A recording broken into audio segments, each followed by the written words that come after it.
Kaugnay pa rin sa pagunitan ng undas sa Davao City, nagmistulang picnic ang pagbisita ng ilan nating mga kababayan sa puntod ng mga yumaong kaanak. Ang ilan naman sinulit ang dagsa ng tao para makapaghanap buhay. Si Claudette Loreto sa detalye live. Yes, Audrey, maayong buntag. Alam mo, kahit nga umulan ng napakalakas kanina nga madaling araw dito sa Davao City, ay hindi pa rin ito napigilan yung ating mga kababayang mga Davaoenyo na pumunta rito sa mga sementeryo ngayong All Souls Day upang bisitahin yung mga yumao nilang mahal sa buhay. Yes, Audrey, simula kahapon maraming Davaoenyo na ang maagang pumunta sa mga sementeryo dito sa Davao City upang dalawin ang puntod ng kanilang mga yumaong kapamilya. Silang lahat may dalang bulaklak at mga kandila.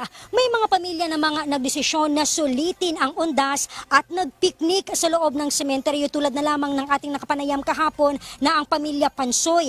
Anila, gusto nilang matutunan ng kanilang mga anak at sa mga susunod pang henerasyon na patuloy na alalahanin at huwag kalimutan ang mga pumano nilang mahal sa buhay.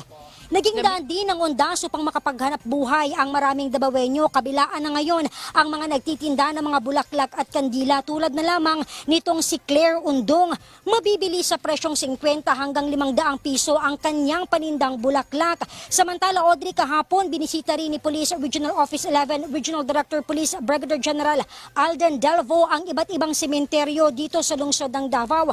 Prinisenta rin ito ang mga nakumpiskang matutulis na bagay ng otoridad mula sa mga bumisita sa mga sementeryo. Alam mo, mahigit 4,000 kapulisan ang idineploy na kapulisan sa buong Rehiyon 11. Nagpaalala rin ang PRO 11 na may ipinatutupad na cut-off time ang pagbisita sa mga sementeryo, lalo't mahigpit na ipinagbabawal ngayon ang pag-overnight sa mga sementeryo dito sa Davao City. Audrey, pakinggan natin ang kanilang mga pahayag.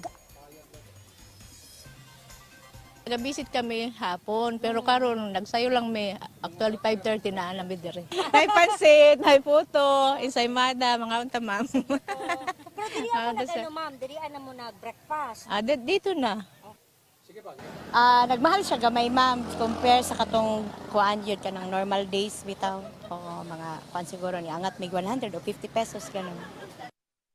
Tay mga mandato no not to bring of course firearms, bladed weapons, and bawal na ang imbibing of liquor, intoxicating liquor inside the cemeteries.